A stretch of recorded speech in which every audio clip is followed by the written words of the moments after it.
진흙을 뚫고 무성하게 자란 연은 한없이 넓습니다.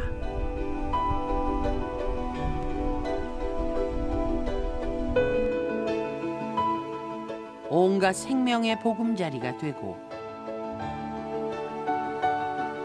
은은한 연꽃 향은 누군가에게 마음의 휴식을 안겨주죠.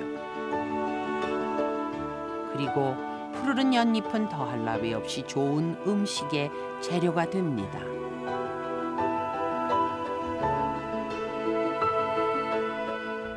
어때요? 연향이 전해지시나요? 향기를 다한 연꽃은 이제 제 몸속에 생명의 씨앗을 품습니다.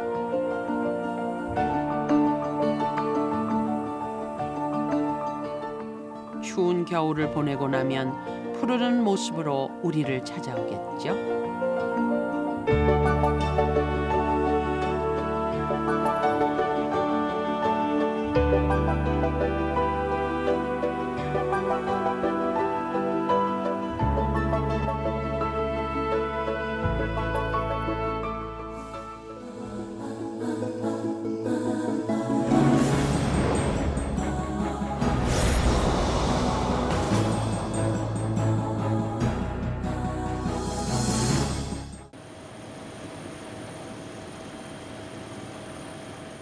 남도의 젖줄 영산강. 350리를 굽이굽이 달려와 마지막으로 가쁜 숨을 고르는 곳, 무안군 일로읍.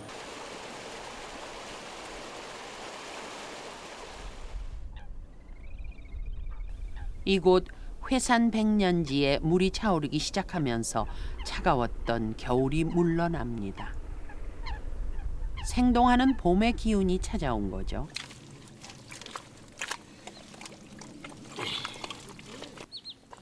얼었던 땅이 풀리면서 막바지 연근 캐기가 한창입니다.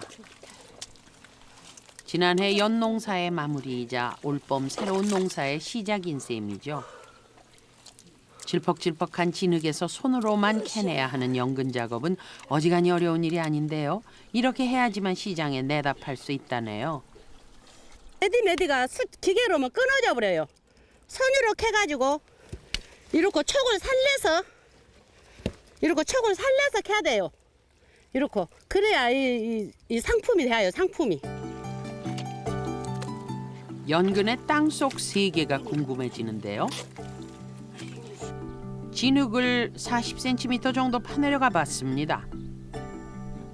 마디마디가 서로 얽혀 있는 연근이 나타나네요. 원래 뿌리줄기인 연근. 이 줄기에 통통한 살이 오르면 우리 밥상 위에 오르게 되는 거죠. 우리가 먹는 부분은 보통 한 3마디 정도 먹는데 아버지 연근이 생깁니다. 이렇게. 그 다음에 아들 정근이 이렇게 생기고요. 양분이 좋을 때 또 여기서 다시 나가는 손자 연근이 생깁니다. 연근의 수확은 지난 가을부터 이듬해 봄까지 계속되는데요. 이제 마지막 작업으로 종자로 쓸 실한 놈들을 골라내는 일만 남았습니다.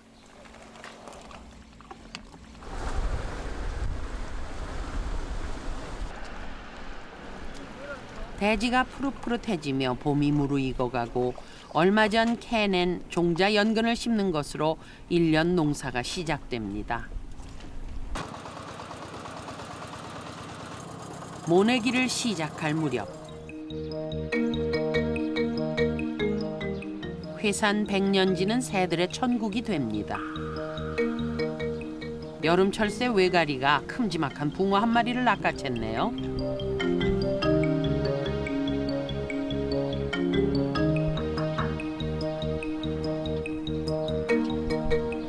통째로 삼켜버리는 외가리 녀석. 오늘은 수지 맞은 날입니다. 날갯짓에 물장구까지. 신이 난 이 녀석들이 바로 백년지의 주인 노릇을 하고 있는 물닭입니다.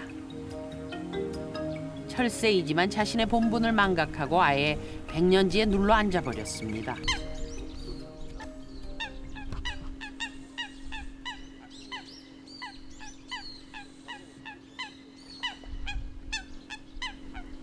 따사로운 햇빛이 내리쬐는 5월은 사람이나 물닭에게나 사랑의 계절인가 봅니다. 수컷 물닭들의 끈질긴 구애 작전을 시작으로 짝짓기 처리됐음을 알리는데요. 일찌감치 제 짝을 찾아 사랑에 빠진 녀석들도 눈에 띕니다.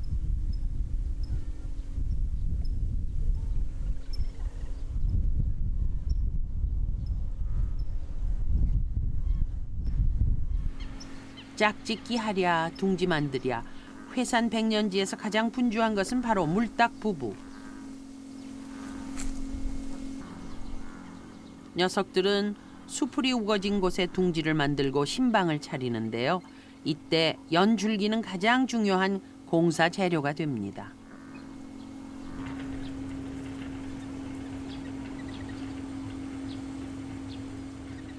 물 위에 떠 있는 수상가옥치고는 꽤 튼튼해 보이죠? 둥지가 완성되고 나면 본격적인 산란에 들어가게 됩니다.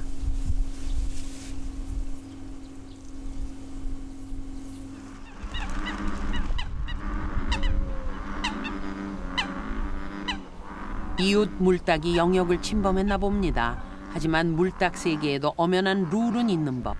언제나 먼저 침범하는 쪽이 물러선다고 하네요.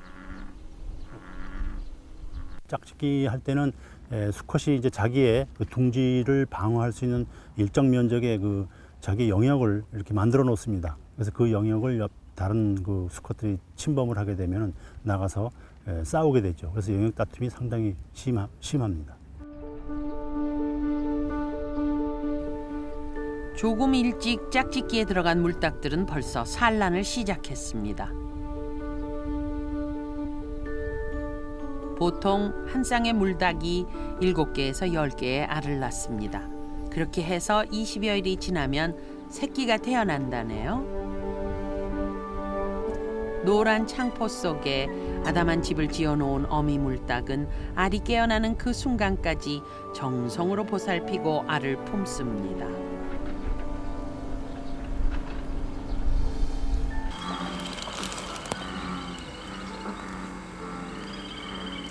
새벽 안개가 자욱하게 깔린 백년지.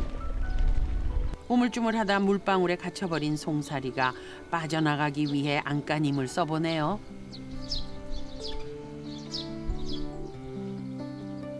우후죽순처럼 삐죽빼죽 솟아난 연잎. 진득한 진흙을 뚫고 올라오다 보니 뾰족한 창을 세우고 하늘을 향해 고개를 내밀 수밖에 없습니다. 이렇게 진흙을 뚫고 올라온 연잎은 고대하던 햇빛의 손길에 서서히 감추고 있던 속살을 드러내기 시작합니다.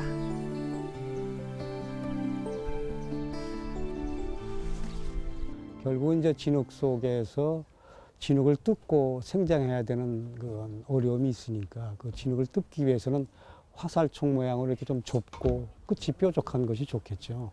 그런 것들이 생태적으로 진화했다고 보시면 무리가 없을 걸로 봅니다.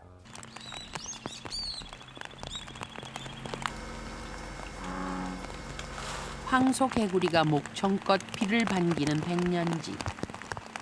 70m 수위를 유지하기 위해 물꼬를 터줍니다. 몰아치는 비바람에 연잎이 춤을 추고 덩달아 물닭들도 집수리에 바빠집니다.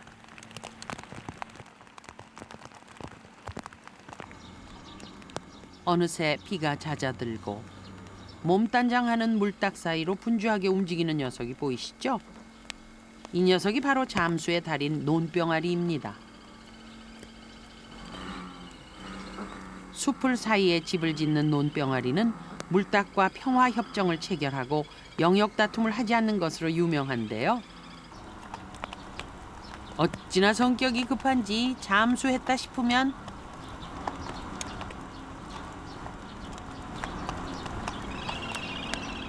어느새 멀찌감치 모습을 드러냅니다.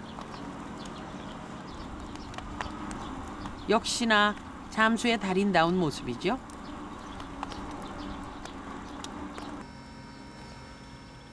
물닭들 사이로 쇠물닭이 그 모습을 드러냈습니다. 빨간 부리를 가진 이 녀석은 물닭과 사촌뻘 정도 되는데요. 물닭과 영역 다툼을 하는지라 좀처럼 찾아보기 어렵게 된 녀석들입니다. 백년지에선 몇 마리의 물닭이 살고 있는 걸까요? 호남대학교 이두표 교수의 연구팀은 물닭의 개체를 조사했습니다.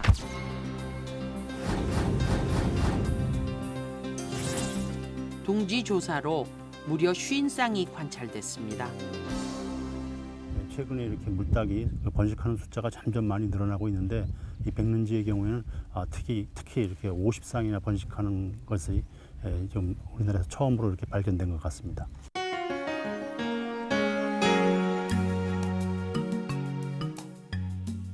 연근이 뻗어가는 방향으로 연잎이 솟아나기 시작하는데요. 한 달 정도 지나면 회산 백년지는 하루가 다르게 푸르른 옷을 갈아입습니다. 초여름 무성하게 자란 연잎은 수많은 생명의 보금자리와 놀이터가 되어줍니다. 쌍둥이 청개구리의 일광욕 장소가 이제 막 세상의 빛을 본 유혈모기 새끼들의 즐거운 놀이터가 되어주기도 하고 산란기를 마친 가물치와 연잎 사이로 고개를 삐죽 내민 청거북이에게도 보금자리가 되어줍니다. 그리고 백년지 주변 논에서 흔히 볼 수 있는 분홍색 알, 수입 우렁이들의 왕성한 번식력 때문입니다.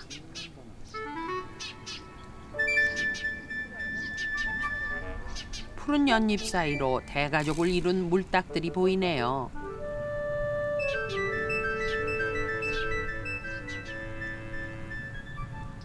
즐거운 가족 나들이가 시작됐습니다.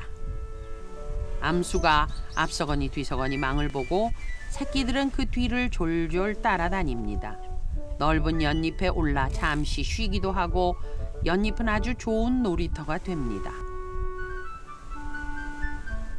연신 자맥질을 하며 새끼들에게 먹이를 주고 그렇게 한 바퀴 자신들의 영역을 돌고 나면 물닭의 가족 나들이가 끝이 납니다.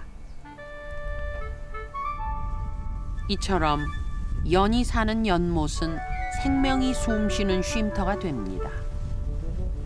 이런 특히 연이 이렇게 많은 이런 저수지는 일단 그 천적이라든가 이런 데서 또 도망가기 쉽고 눈에 잘 띄지 않기 때문에 상당히 좋은 환경을 가지고 있다고 생각이 됩니다.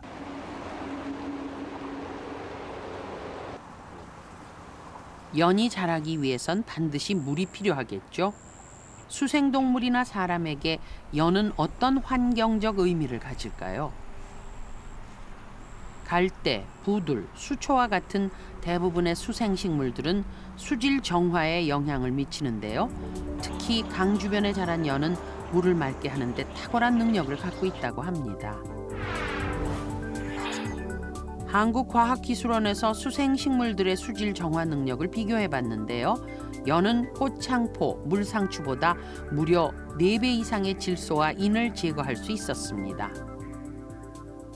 축분이라든지 그다음에 생활 오수 같은 곳에 발생하는 그 암모니아성 질소가 대단히 많은데 이러한 것을 효과적으로 제거할 수 있다는 것은 이러한 그 오수들을 정화하는 그 효능이 뛰어나다는 것을 입증을 해주고 있습니다.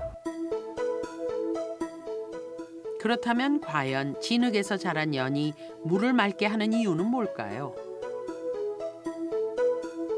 넓게 잎을 펴고 광합성을 하는 연은 여러 잎맥이 모이는 배꼽 한가운데 숨구멍을 통해 땅속 뿌리줄기까지 공기를 배달합니다. 빗물이 고여있는 연잎 가운데서 기포가 나오는 것 역시 땅속 줄기와 산소를 주고받기 때문이죠.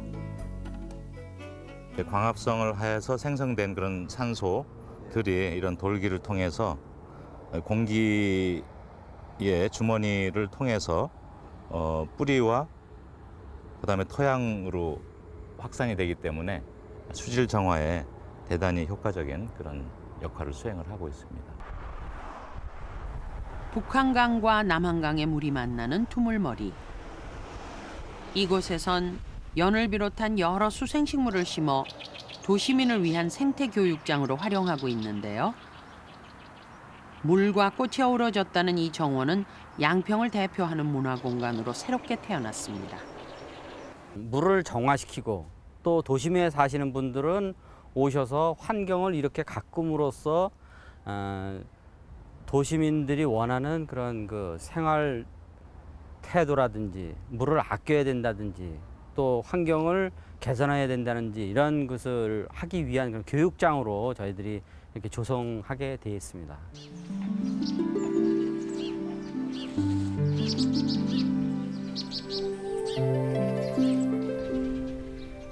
우리 전통 문화 속에서 종종 등장하는 연이 피어난 연못 연지.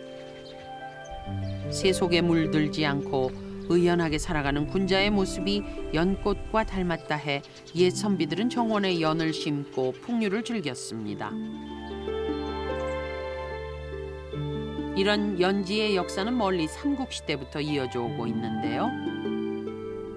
심지어 연지를 만들 수 없는 곳엔 돌로 연못을 만들기도 했습니다. 미륵불 도량에는 꼭 연못이 있는데 여기는 연못이 없기 때문에 돌로 다 파서 연못을 만들었다고 합니다. 산이 깊은 암자나 큰 사찰을 만들 때는 필수적으로 연지를 만들었는데요. 그 옛날 불국사 범영루 앞에는 커다란 연못이 있었다고 합니다. 그림자가 연못에 뜬다고 해 이름마저 범영루라고 붙여졌는데요. 아쉽게도 초라하게 남은 작은 화단 속 연못만이 이곳에 연지가 있었음을 알려주고 있었습니다. 사찰 입구라든가 아니면 극락전을 중심으로 한 영역에 대규모의 연지들이 많이 남아 있었는데 최근에 이제 사찰들을 발굴하고 조경하는 과정에 있어서 많이 사라진 것들이 현실입니다. 대표적인 예로 불국사를 예를 들 수 있겠죠. 불교에서 극락을 상징하는 연. 중생을 싣고 극락으로 가는 길에 연꽃 5송이가 피어났다고 하죠.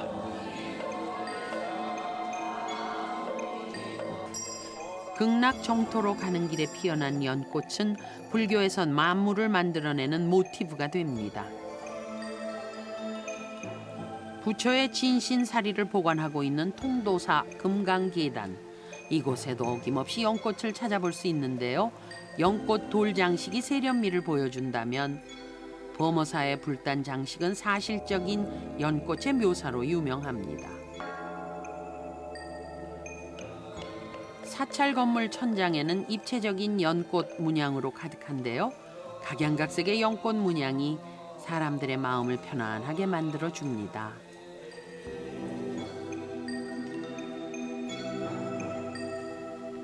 통도사 대웅전 지붕엔 연꽃 봉오리 모양의 도자기가 줄지어 늘어서 있는데요. 과연 무슨 연유로 지붕에까지 연을 새겨 넣었을까요? 연꽃은 물에서 자라기 때문에 아무래도 연꽃이 지니고 있는 그 물이라고 하는 상징성, 즉 화재를 예방하려고 하는 그런 측면에서 연꽃을 이제 건축의 위에 만들어 놓음으로써 밑은 이제 물이 되는 거죠. 그렇게 되면은 이제 불의 신이 접근하지 못하게 하는 그러한 그 상징성을 띠고 있는.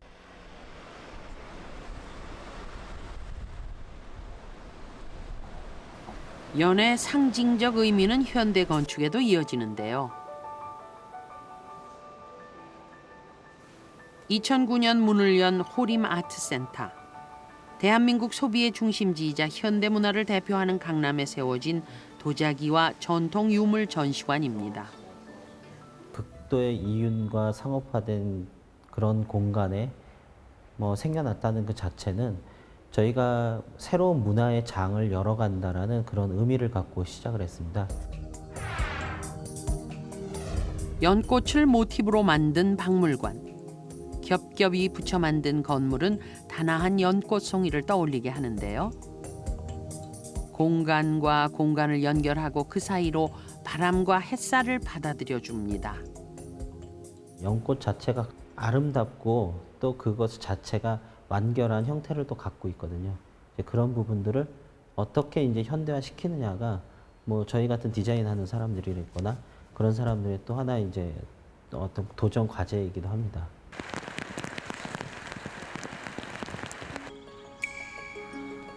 자연은 때때로 우리에게 무한한 상상력을 가져다 줍니다. 물에 젖지 않는 연잎은 많은 과학자들에게 새로운 발견의 영감을 안겨줬는데요. 서울대 반도체 공동연구소. 이곳에선 세계 최초로 물에 젖지 않는 인공 표면 원리를 밝혀냈습니다. 전자 현미경으로 관찰한 연잎의 표면엔 어떤 비밀이 숨겨져 있을까요? 커다란 돌기 위에 조그만 돌기들이 또 이렇게 중첩이 돼 있다는 거죠. 그걸 저희가 이중돌기라고 얘기를 하는데 그런 이중돌기의 경우에 굉장히 아주 극단적인 연잎 효과가 나타나서 물방울이 굉장히 잘 맺힌다던가 조금만 기울여 잘 흘러내린다던가 심지어는 이제 표면에 아예 젖지를 않기 때문에 집어 던져도 물방울이 통통 튀어올라온다든가 그런 아주 재미있는 효과들이 이제 있는 것을 우리가 발견했고. 연구팀이 만든 초발수성 표면은 연잎처럼 나노돌기로 덮여 있는데요. 이 표면 위에선 물방울을 떨어뜨려도 젖기는커녕 고무공처럼 튀어오릅니다.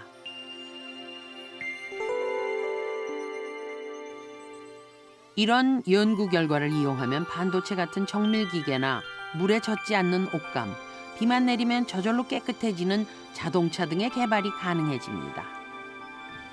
작은 칩을 만들어가지고 그 위에서 작은 물방울들이 쉽게 이제 움직일 수가 있으니까 물방울과 물방울을 이렇게 서로 합성하거나 합치거나 갈라내거나 하면서 화학적 반응을 갖다가 아주 이런 작은 그 마이크로 그 크기에서 일어나게 이제 할 수 있는 일들을 할 수가 있습니다.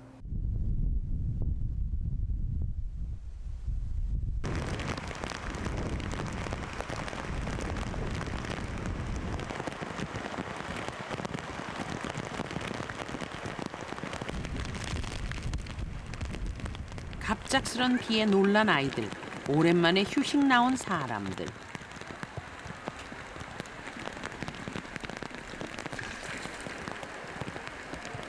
여름철 소나기는 연밭의 또 다른 멋입니다.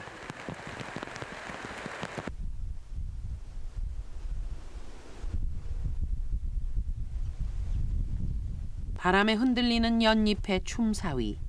유연하게 살아가라는 세상의 이치가 담겨 있습니다.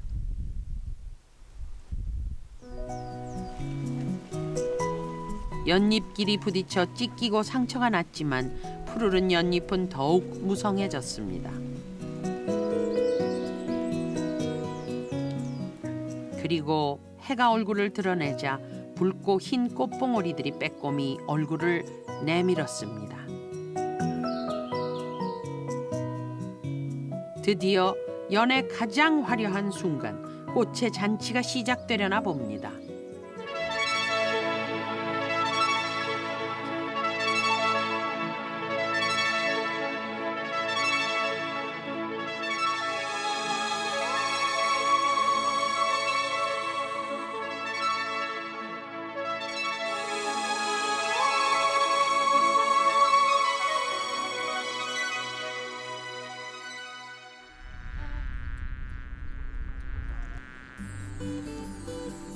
물 위에 떠서 봄부터 아름다운 꽃을 피워내는 수련. 아침이면 화려한 자태를 뽐내며 사람들을 유혹하는 수련은 밤이 되면 꽃을 다물어 버리는데요. 그래서 잘 수자를 써 수련이라는 이름이 붙여졌습니다. 마치 꽃잎에 레이스를 두른 듯한 노랑 어리연에서 온몸 가득 가시로 뒤덮여 있지만 꽃자루 끝에서 환상적인 자줏빛 꽃을 피워내는 멸종위기 야생식물 가시연까지. 회산 백년지의 여름은 그야말로 연꽃의 천국입니다. 단아한 자태와 고운 빛깔, 맑은 향기를 가진 최고의 꽃 백년과 홍년.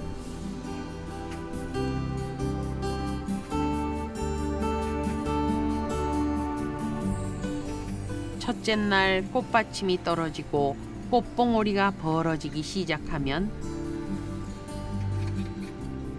연꽃은 다음 날부터 스스로 열을 내며 향기를 품고 벌들을 불러 모읍니다. 스스로 수정할 수 없는 연꽃이 만들어낸 자구책인 셈이죠. 스스로의 그 온도를 유지해가지고 수정을 돕기 위해서 발열도 하고 또 밤에 온도가 낮을 때는 꽃잎을 다듬으로써 발열을 함으로 해가지고 거기서 나오는 향내들을 일찍 품는 거죠. 뿜어냄으로 해서 그 향기를 맡고 벌이나 곤충들이 날아와서 다른 곳에 있는 꽃가루를 묻혀다 주는 거죠. 연꽃이 피어난 지 사나흘 정도가 지나면 벌의 도움으로 수정이 이루어집니다. 그렇게 수정을 마친 연꽃은 이제 생명을 다하고 연빵을 만들며 새로운 생명의 탄생을 준비하기 시작합니다.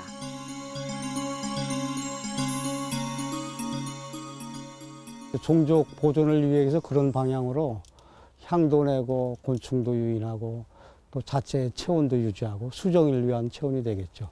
그런 것들이 복합적으로 생태적으로 진화 과정에서 발달된 과정이라고 보시면 될 것 같습니다. 연꽃은 벌뿐만 아니라 사람도 불러 모으는데요. 아마 연꽃을 보면은 아무튼 마음이 좀 차분해지고 좀 마음이 가라앉는 어떤 그런 기분. 보트도 타보고 은은한 연화차의 매력에 흠뻑 빠져보기도 하고 그렇게 사람들은 연꽃 속에서 한때를 보내며 즐거움을 얻습니다. 신기하기도 하고 가까이서 경험해 보니까 더 재미있기도 하고 그랬던 것 같아요. 최근 연축제는 다양한 먹을거리를 선보이며 사람들의 눈과 입을 사로잡고 있습니다. 무안 연산업축제 역시 연잎 쌈밥을 만들며 사람들을 유혹하고 있는데요. 부드러운 연잎의 향에 흠뻑 빠진 것 같죠? 약간의 연잎 향도 있고 맛이 굉장히 담백하고 좋습니다.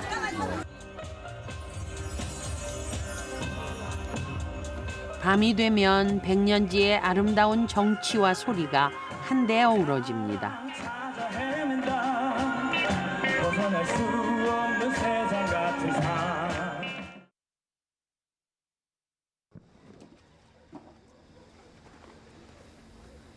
벼가 고개를 숙이는 늦여름.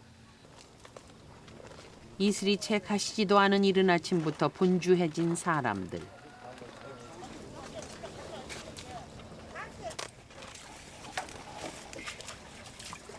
연잎 덕에 온 몸은 흠뻑 젖었지만 차곡차곡 쌓여가는 싱싱한 연잎을 보니 벌써부터 부자가 된 것 같습니다. 진흙밭 위를 종횡무진 누비며 나른 크고 널따란 연잎은 쌈밥이나 연잎차, 연잎가루로 이용되는데 논농사보다는 벌이가 더 괜찮다고 합니다. 쌀 농사보다는 훨씬 낫죠. 쌀은 노타리 지어야죠. 모짜리 해야죠. 종잡이 들죠. 연은 한 번 심어놓으면 매년 수확할 수 있으니까.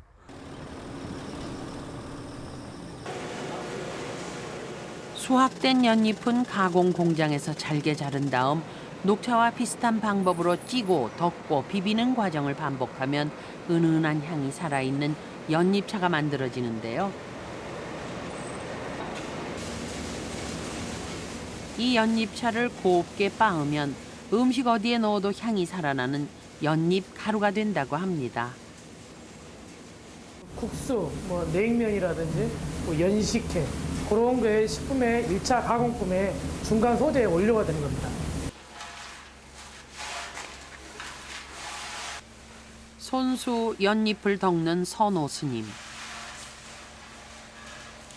그녀는 흔히들 사찰 음식으로만 알고 있던 연 음식을 널리 알려낸 분입니다. 부드러운 연잎에 찐 쌀밥과 연자, 밤, 대추, 은행을 넣고 싸서 연잎 쌈밥을 만드는데요. 제가 해보니까 부드러운 연잎에 싸서 익으면 다 먹을 수 있잖아요.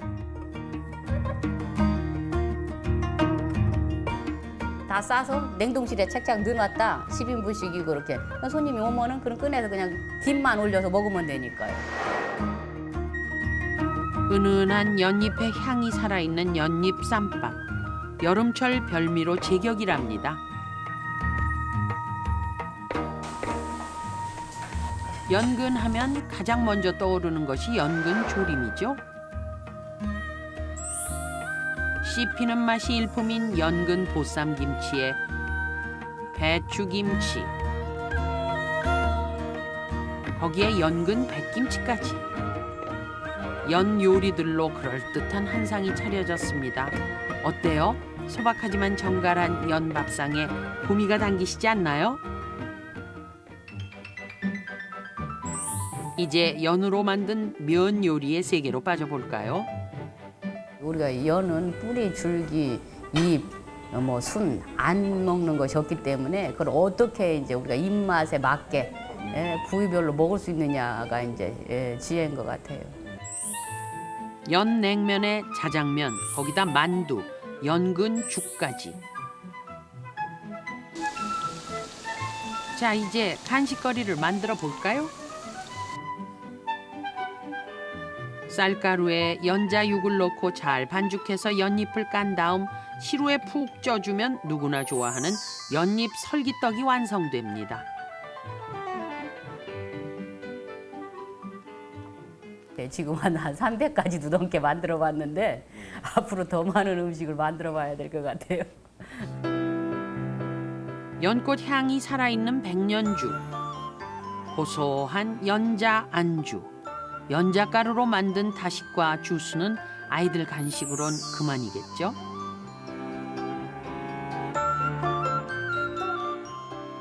일단은 건강을 지켜주는 음식이다 이래가지고 이제 제가 설문조사도 다 했거든요. 근데 맛이 없어도 먹겠다, 연이 들어간 건. 그게 이제 나왔는데 사실은 맛이 더 나아요.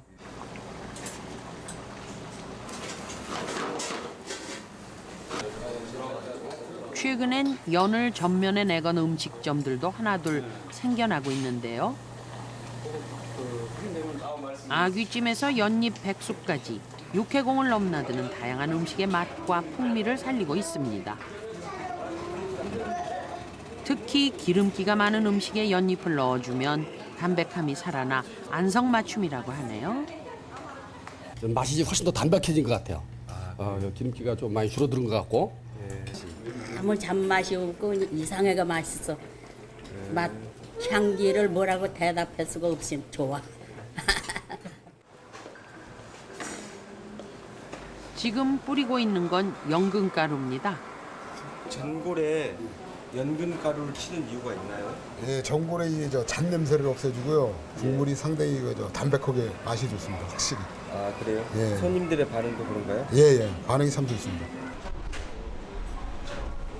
모든 음식과 궁합이 잘 맞는 셈이죠. 돼지고기가 원래 좀 느끼한 기름기가 많아서 느끼한 맛이 있는데 그런 맛이 없었습니다.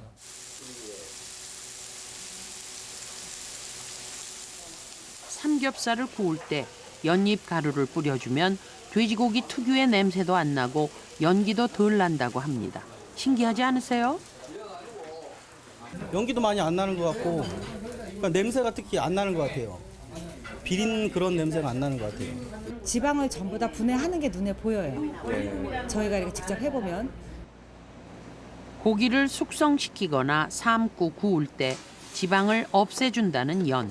과연 연에는 어떤 성분이 있어 그런 일이 가능할까요? 연의 성분과 기능성 효과를 3년째 연구해오고 있는 목포대 공동연구팀. 이곳에선 연잎 추출물을 핵자기 공명 분광기와 고성능 질량 분석기를 이용해 연잎의 성분 구조와 지방 분해 효과를 밝혀냈습니다. 연잎에는 루테올린을 비롯한 플라보노이드 성분이 있는데요. 이 성분들이 지방세포를 분해한다는 겁니다. 이런 연잎과 함께 음식을 하게 되면 지방 대사에 관여하는 작용이 증가되기 때문에 저희들이 체내에 지방이 쌓이는 양이 줄어든다고 얘기할 수 있겠습니다. 연잎의 항비만 효과를 입증하기 위해 목포대 청정동물실험실에선 비만쥐에 연잎 추출물을 투여했는데요. 그 결과는 2주째가 지나면서 연잎 추출물을 투여한 쥐와 그렇지 않은 쥐의 체중 차이가 두드러지게 나타났습니다. 결국 연잎에 갖고 있는 이런 플라보노이드 알칼로이드 성분이 이런 체중 감소, 지방 대사에 관여하고 있지 않나 이렇게 생각을 하고 있습니다. 이런 실험 결과를 토대로 임상 시험도 진행 중인데요. 말린 연잎에 알칼리 처리를 한 다음 95도에서 가열, 건조해 비만 환자에게 투여할 식이섬유 생약을 만들었습니다. 연잎에 가장 식이섬유소가 많이 들어있다는 걸 확인을 하고 그래서 연잎을 가지고 식이섬유소를 정제해서 임상 실험을 통해서 비만군과 정상군으로 나누어서 각각 투여를 한 다음에 비만군에서 얼마만큼의 체중 감량 효과가 있는지를 보려고 하는 것입니다. 연의 매력에 푹 빠져 사는 또 한 사람, 김남숙 씨. 그녀는 매번 연 사진을 찍어 블로그에 올리며 연 홍보대사를 자처하고 있습니다. 일단 위가 좋아진 것 같아요. 위가 좋아졌고요. 그다음에 뭐 변비 효과도 크고 그래서 배설이 자연스럽게 이루어지니까 그 성격이 부드러워지더라고요. 산지에서 공수해온 연잎을 직접 씻고 말린 다음 곱게 갈아서 만든 연잎 가루를 매일같이 먹고 있는데요.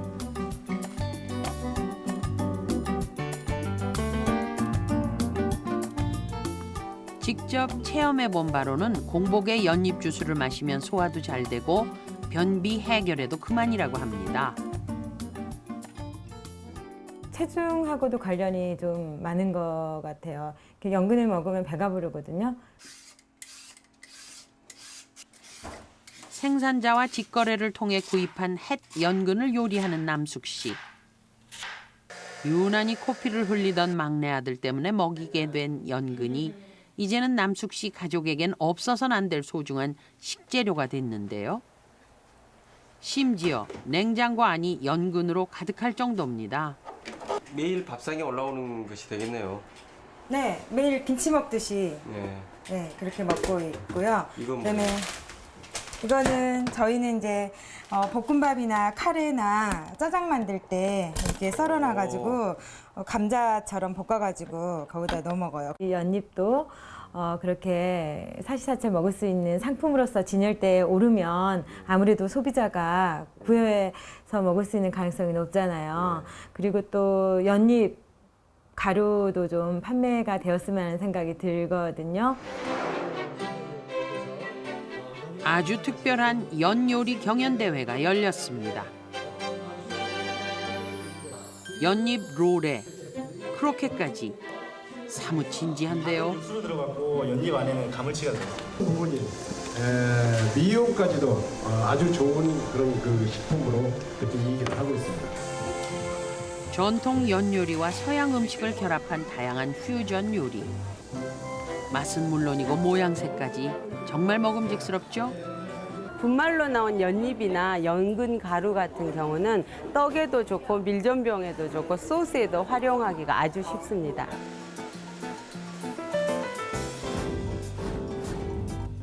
소비자에게 가까이 다가가기 위한 연의 변신도 계속됩니다. 냉면, 떡볶이, 라면, 과자 등 소비자 기호에 맞춘 다양한 가공식품이 생겨난 겁니다. 초창기보다는 금년에 약 매출 신장이 약 한 30% 늘었거든요. 한 2년 전보다는. 가공품을 좀 개발하고 부가치를 높일 수만 있다고 하면은 연 시장 규모도 커질 수가 있고요. 또 대표적으로 쌀 농사에 비해서 소득이 3배나 높습니다.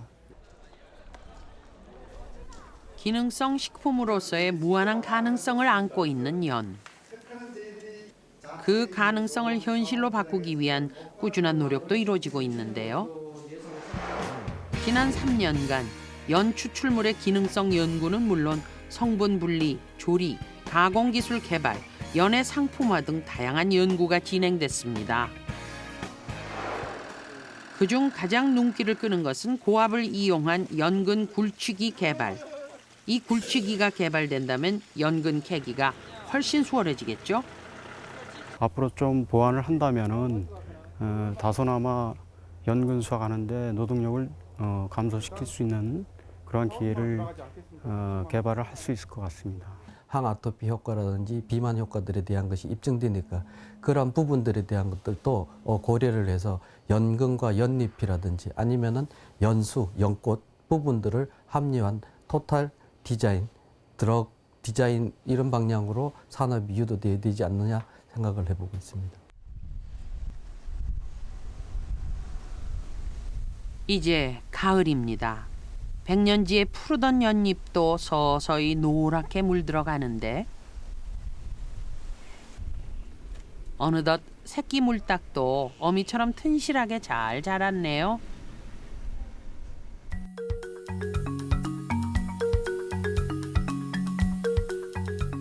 꽃잎이 떨어지면서 만들어지기 시작한 연빵도 무르익어 갑니다. 연빵은 연씨앗인 연자를 한가득 품고 있는데요. 시간이 지날수록 씨앗의 굵기도 점점 커져갑니다. 잘 익은 연빵이 연자를 한아름 토해냈습니다. 그런데 이 연자에는 놀라운 효능이 숨어 있는데요.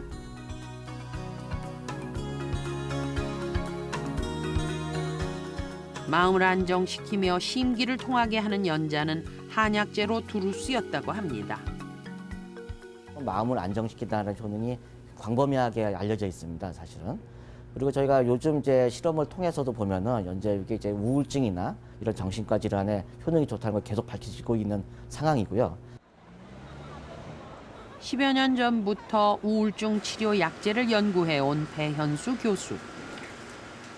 그는 그 과정에서 연자육이 우울증 치료에 뛰어나다는 사실을 발견했습니다. 연자육의 생약 성분을 추출한 다음 강제 수용 실험 등 스트레스 임상 실험을 통해 연자의 효능을 분석했는데요. 연구팀은 연자육이 뇌의 기억 저장 장치인 해마의 세로토닌을 증가시켜 항우울 효과를 나타낸다는 사실을 밝혀냈습니다. 아세틸콜린이나 아니면은 세로토닌 뭐 이런 물질 신호 전달 물질들이 있는데요.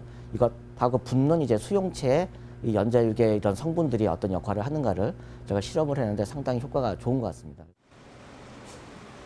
가벼운 우울증 외래 환자를 대상으로 연자육의 항우울 효과를 임상 시험 중인 김경수 교수. 천연 추출물이라 부작용이 없어 피시험자들에게 좋은 결과를 얻고 있습니다. 뇌신경 전달 물질에 영향을 주어서 어떤 항우울 효과나 수면 개선이나 여러 가지 집중력 이런 쪽으로 작용을 줄 수 있는 것으로 생각은 하고 있습니다. 다만 어떤 특정 성분 추출물이기 때문에 거기에 대한 조사는 더 필요하죠. 몸과 마음의 근심을 덜어주는 연. 비만, 스트레스, 아토피 등 현대인이 안고 있는 질병을 치료하는데 연의 양리적 특성이 주목받고 있는데요. 조만간 임상 시험을 거쳐 생약 제제로 출시된다면 세계 의약품 시장에 큰 반향을 일으키지 않을까요? 한의학이나 아니면 의학이나 약학에 있는 또 우수한 과학자분들이 계시다 보니까 그 연을 쉽게 연구를 시작했던 것 같습니다. 그래서 제가 볼 때는 외국에서는 그냥 단순한 관상력을 하지만 우리나라에서는 이거를 기능성 식품이나 아니면 의약품으로 개발을 해서 굉장히 큰 시장을 형성할 수 있을 것으로 생각을 하고 있습니다.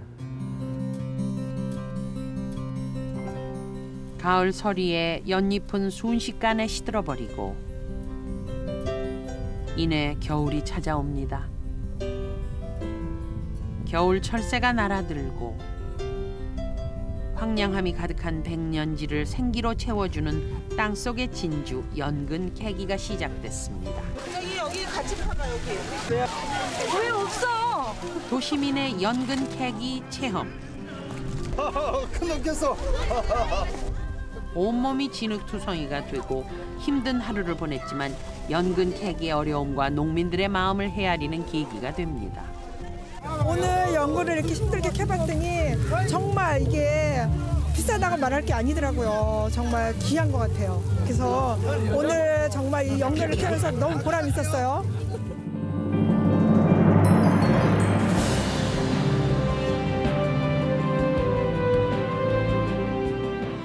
진흙에서 났지만 더러움에 물들지 않는 고결한 연꽃. 우리는 예부터 정화의 상징인 연을 가꾸면서 그 참모습을 마음에 새겨왔습니다. 물과 흙을 숨쉬게 하고 자연과 조화로운 삶을 추구했던 생태적 지혜는 삶의 공간 속에 자연 그대로의 연못을 만들었고 연향에 잠시 쉬어가며 상상력의 지평을 넓히고 향기로운 문화의 꽃을 피웠습니다. 연이 가져다준 자연의 맛은 우리 먹거리를 한층 순하고 부드럽게 하며 지친 몸과 마음을 다스립니다. 그리고 현대 과학의 힘으로 연의 놀라운 가치를 발견합니다. 이제 그 가능성을 열어가는 것은 우리 모두의 몫입니다.